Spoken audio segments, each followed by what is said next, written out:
Good day everyone, welcome to my channel, and then in this tutorial video guys we will learn how to create a program that will find the minimum number in an array in Java. Before we start, I would like to say thank you so much to all my viewers, supporters, and subscribers in my channel. Thank you for your support by watching, commenting, and most importantly by subscribing to my channel. I really appreciate your support. So let's get started.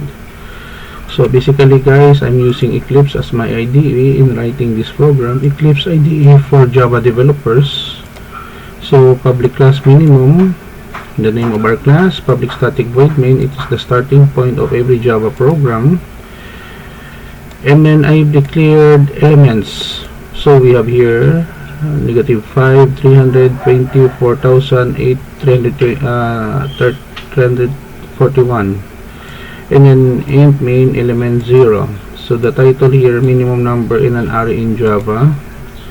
And then using for loop statement, for I equals 0, I less than elements dot length, I elements I less than mean elements I. So it will display here the minimum value or the smallest value, and then end of new line, end of program, which informs the user that the program has been ended. And then new line here, and then to write curly braces to close the program. Okay, so let us run the program so that we can see the result. Minimum number in array in Java, minimum number is negative 5, end of program. So this is the end of our tutorial video on how to create minimum number in array in Java to find the smallest number in the list of elements.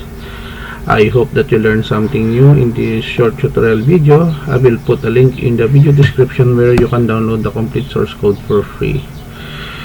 Thank you so much guys for watching. Don't forget to like, share, and please support my channel guys if you're new by clicking the subscribe button. See you in the next video tutorial guys. This is your friend Jake saying bye bye for now.